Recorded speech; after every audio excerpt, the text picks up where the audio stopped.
Hello दोस्तों, मेरा नाम चंदन कुमार। मैं आपको स्वागत करता हूं आपके अपने चैनल क्रैक एनसीईआरटी पे। दोस्तों, ये ग्लोबलाइजेशन पे मेरा तीसरा वीडियो है। तो इससे पहले 2 और वीडियो मैं बना चुका हूं, उसको भी देख लीजिएगा क्योंकि कॉन्सेप्ट क्लियर रहना जरूरी है। ठीक है दोस्तों, जैसे मैंने बताया था कि ये जो अभी ज़माना चल रहा है, ये जो अभी दौर चल रहा है, ये ट्रेड का ज़माना है। हर कंट्री एक दूसरे कंट्री के साथ ट्रेड कर रहा है और दुनिया के जो टॉप अमीर कंट्री हैं, अमेरिका, चाइना, फिर उसके बाद जापान, जर्मनी, फिर इंडिया, ये सब अमीर कैसे हो रहे हैं?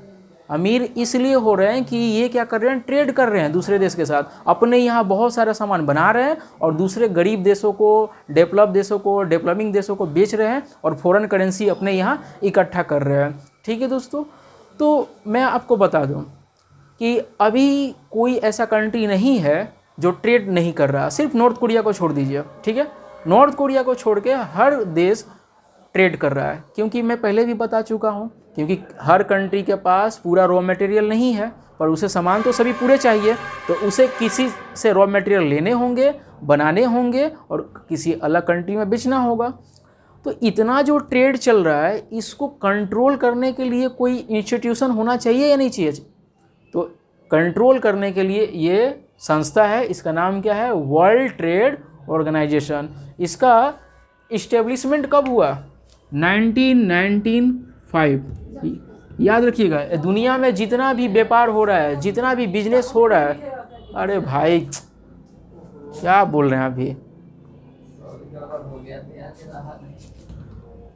दोस्तों, याद रखिएगा, ये दुनिया में जितने ट्रेड हो रहे हैं, जितने बिजनेस हो रहे हैं, उस पर कंट्रोल यही करता है। इसका इस्टेब्लिशमेंट कब हुआ है? 1995 में।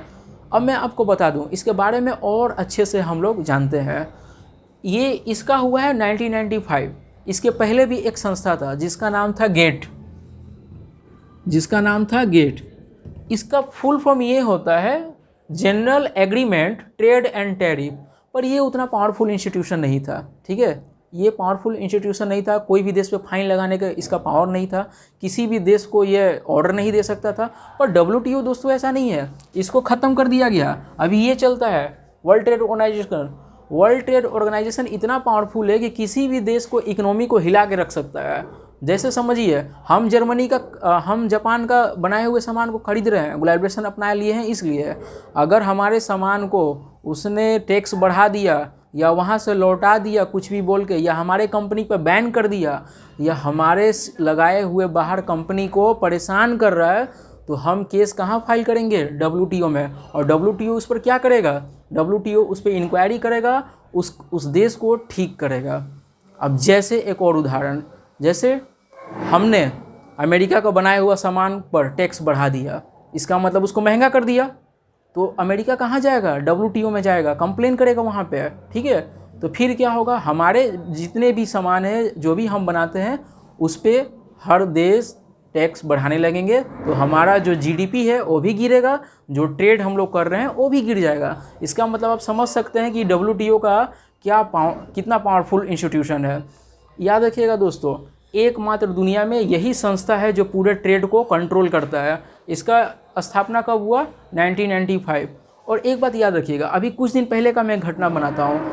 आप सैमसंग LED TV इंडिया में भेजा और इंडियन गवर्नमेंट ने क्या किया? उस पर टैक्स बढ़ा दिया। क्यों? क्योंकि यहाँ का जो कंपनी था उसका डिमांड था कि बाहर के कंपनियों पर टैक्स लगेगा, महंगा होगा, तभी तो यहाँ का कंपनी लोग अपना प्रॉफिट करेंगे। तो इंडियन गवर्नमेंट ने क्या किया? जापान के बने हुए टीवी पे टैक्स लगा दिया। अब पता है उसके बाद क्या हुआ? वो जापान का कंपनी WTO में केस फाइल कर दिया। फिर उसके बाद WTO ने हम पे लीगल एक्शन लिया और हमको मजबूरन हमें टैक्स उसको हटाना पड़ा और आज बिक रहा है। समझ में आ रहा बातों को? तो WTO ऐसा संस्था है और WTO के बहुत सारे काम है। WTO का मेन मोटो ये है कि एक देश दूसरे देश के साथ ट्रेड करे बिना कोई प्रॉब्लम का। अगर कोई भी प्रॉब्लम आया तो उसका सोल्यूशन वही करेगा। ठीक है, और एक गरीब देश है और एक अमीर देश है। ठीक है दोस्तों, तो ये गरीब देश को भी ये मौका देगा कि अमीर देश में अपना सामान बेच पाए और अमीर देश को भी मौका देगा कि ये कहीं और बेच पाए। ठीक है दोस्तों, चलिए इसके साथ मैं कुछ और बताता हूँ आपको WTO के बारे में। WTO पे ये आरोप भी लगता है कि यह डेवलप कंट्री को फेवर करता है। ध्यान से सुनिए इस पॉइंट को। WTO पे ये आरोप लगता है कि WTO किसको फेवर करता है, डेवलप कंट्री को। इस बात को अच्छे से समझते हैं। मैंने क्या बताया, WTO बोलता है कि लिबरलाइजेशन करो, आप किसी पे टैक्स मत लगाओ। तो अब बताइए, इंडिया डेवलप है या डेवलपिंग? डेवलपिंग है, हम लोग अभी पूरा डेवलप नहीं है। तो अगर हम अमेरिका के सामान पर टैक्स नहीं लगाएंगे तो वो तो भर देगा, वो तो तैयार बैठा है इंडिया में अपना सामान बेचने के लिए, ठीक है। उसके पास पैसों की कमी नहीं है, प्रोडक्ट दिन रात बना रहा है और भेज रहा है। और अगर हम टैक्स नहीं लगाएंगे तो वो सामान आएगा, बहुत बड़े लेवल पे बिकेगा। उससे क्या होगा, हमारा जितना कारखाना है वो बंद हो जाएगा, क्योंकि उसे कंपटीशन नहीं दे पाएगा। दूसरा, हमारा पैसा अमेरिका जाने लगेगा। ये तो गलत बात है दोस्तों। WTO बोलता है कि पूरा आप फ्री कर दीजिए, किसी को मत रोकिए, टैक्स मत लगाइए, पर ये गलत है। नियम इसमें ये होना चाहिए था कि डेवलपिंग कंट्री को कुछ हक होना चाहिए। जो विकासशील देश है उनको हक होना चाहिए थोड़ा मोड़ा 5% 10% कि डेवलप कंट्री के बनाए हुए प्रोडक्ट को टैक्स इंक्रीज कर सके। अगर नहीं करेंगे तो डेवलपिंग कंट्री जो भी है, अंडर डेवलपिंग कंट्रीज, उनका कोई भी कारखाना बचेगा नहीं। तो याद रखिएगा। और WTO का हेडक्वार्टर है जिनेवा, ये याद रखिएगा। और इसके जो चेयरमैन साहब हैं अमेरिकन है, तो हर समय अमेरिका का फेवर यहाँ पर होता है। डेवलप कंट्री के ही चेयरमैन इसमें बनते हैं ज़्यादातर।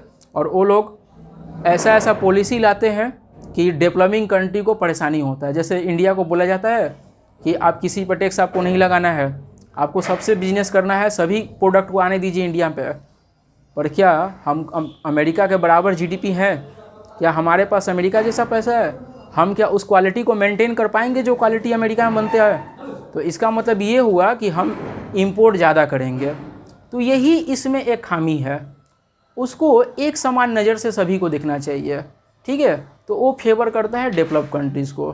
तो ये इस वीडियो के साथ मैं इस सेशन को समाप्त करता हूँ।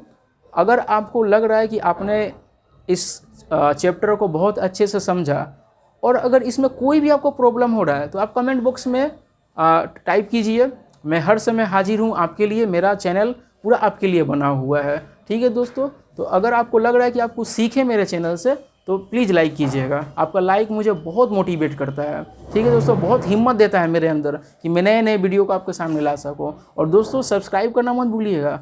और जितना आप ज़्यादा शेयर करेंगे लोगों के पास, अपने दोस्तों के पास, उतना मेरा और वीडियो आपको नोटिफिकेशन में मिलेगा। चलिए, धन्यवाद, सत श्री अकाल, आदाब।